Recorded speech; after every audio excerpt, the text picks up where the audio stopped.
155회 위화도 해군의 비밀.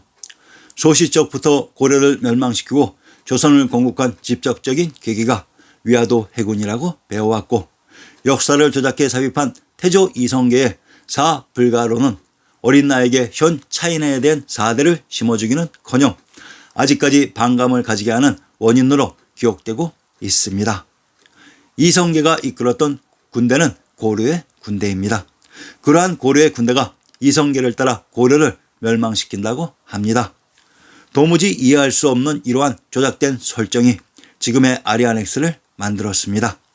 문제는 명나라란 현재의 차이나가 아닌 조선이 명나라였다는 것이 밝혀지면서 이러한 조작들이 무너져 내리기 시작하는 것입니다.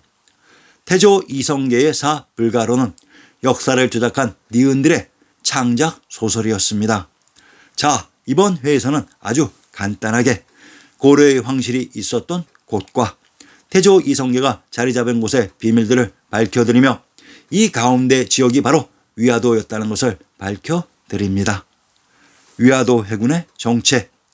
고려와 명나라의 관계는 명나라가 무리한 공무를 요구해 매우 긴장되어 있는 상태였는데, 1388년에는 명나라가 천령위를 설치해 천령 이북의 땅을 요동 도사의 관할 아래 두겠다는 통보해 왔다. 이에 고려가 크게 반발해 결국 요동 정벌로 이어졌다. 요동 정벌이 단행될 때 수문화시 중 이성계는 작은 나라가 큰 나라를 거스르는 일은 옳지 않으며 여름철에 군사를 동원하는 것이 부적당할 뿐만 아니라 요동을 공격하는 틈을 타고 왜구가 창궐할 것이며 무덥고 비가 많이 오는 시기이므로 활의 악유가 녹아 풀어지고 병사들이 전염병에 걸릴 염려가 있다는 사불가론을 들어 반대하였다. 그럼에도 우왕과 문화시중 최영이 강력하게 주장해 요동정벌이 실행되었다. 평양을 출발해 다음 달에 위화도에 둔진하였다. 그런데 그 사이에 도망치는 군사가 속출했고 마침 큰 비를 만나 압록강을 건너기가 어렵게 되자 이성계는 조민수와 상의한 뒤 회군을 단행하였다. 자, 우리가 알고 있었던 역사를 조작한 니은들의 친절한 앞잡이인 강단사학이 가르친 내용이 바로 상기의 내용입니다. 지금부터 문제의 핵심을 보여드리겠습니다. 역사 속에 요양, 요동과 고려의 황실이 있었던 곳, 그리고 태조 이성계가 기반했던 지역, 그리고 그 가운데 양대 산맥의 세력이 부딪혔던 지역이 위화라는 것을 밝혀내면 모든 것이 상황 정리됩니다. 요양과 요동. 우선 강단사학과 동북공정에서는 요양과 요동하면 현 조작된 동북삼선을 먼저 쳐다봅니다. 그런데 그 당시의 지리적인 위치와 형태를 서술한 우리의 지리지 신정동국여지순남에서는 요양과 요동이 평안도와 황해도에 있었다고 합니다. 그러면 현 동북삼성이 우리의 평안도와 황해도였을까요? 왜 역사학자들이 우리의 지리지 신정동국여지순남을 인용하지 못하는지 아십니까? 첫 장부터 우리의 대학 교수의 그 짧은 지식으로는 해석할 수 없으니 그 역사의 진실을 담고 있는 보고 신정동국여지순남은 이러한 무식한 역사학자라는 니은들에 의해 구석에 처박혀 빛을 보지 못하는 것입니다. 평안도 덕천의 군명을 요원 덕주라고 합니다. 평안도 영혼의 군명을 요원이라고 합니다. 황해도 수안의 산천을 인용하면 요동산 고을 동북쪽 사리에 있는 진산이다라고 했습니다. 이렇게 우리의 지리지 신정동국여지순남에 요양과 요동의 지명들이 등장합니다. 알랄, 아랄, 아르, 야리의 요양이 한양이며 왕부의 중심 관중이라는 것은 이미 모두 밝혀드렸습니다. 제발 찾아보지도 않고 물어보지 마시고 제본책에서 또는 동영상에서 찾아보면 모두 있습니다. 요양은 제왕의 성이 있었던 한양장안의 관중 지역이며 요동은 이 한양장안 관중의 동쪽 지역 개경서울이 바로 요동입니다.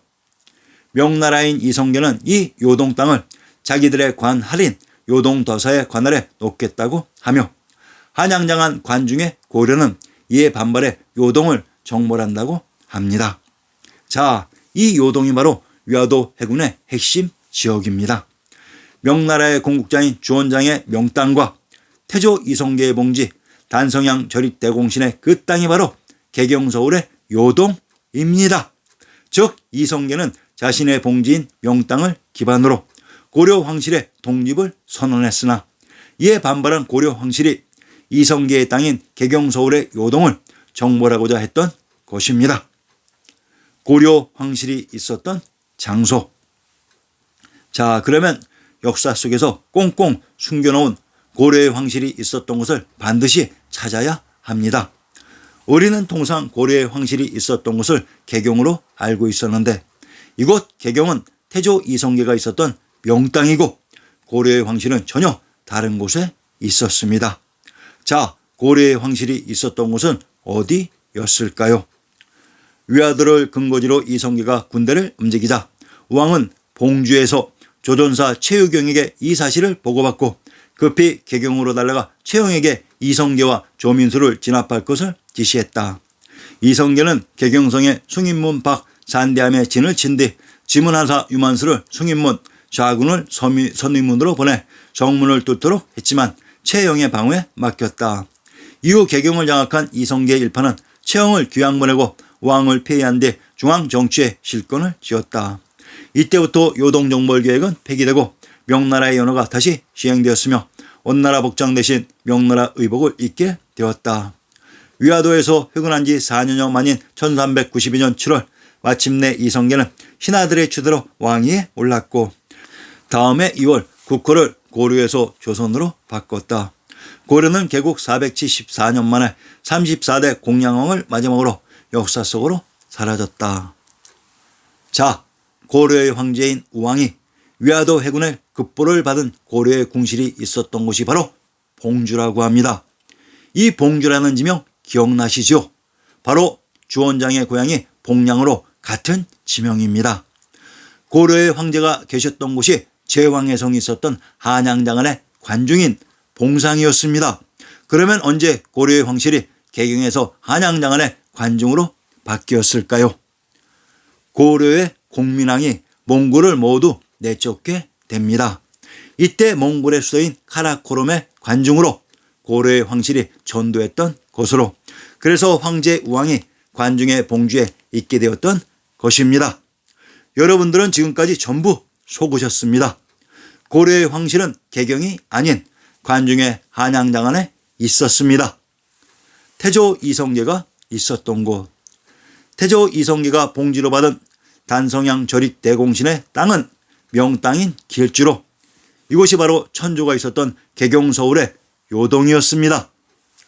위화도의 위치. 평안도 운산의 군명을 온양, 운중, 위화, 운주, 원하라고 합니다. 평안도 운산의 군명이 위화로 위화도 해군의 그 지명으로 이곳이 있었던 운주는 바로 개경서울과 한양장안 관중의 그 가운데 지역입니다. 이곳 위화인 운주의 남쪽인 한양장안의 관중지역을 운남, 즉 운주의 남쪽인 운남이라고 했습니다. 천하의 쟁패를 놓고 제왕의 성이 있었던 한양장안의 관중에 있었던 고려의 황실과 천조가 있었던 개경서울의 요동에 있었던 태조 이성계가 이곳 가운데 땅인 운주의 위화에서 격돌했던 것입니다. 우리의 선조 태조 이성계께서는 나는 사불가론을 얘기한 적이 없다고 말씀하실 것입니다. 우리의 역사를 조작한 그 니은들이 그 조작된 사불가론 말을 만들어서 우리의 역사를 더럽혔다고 볼 수밖에 없습니다.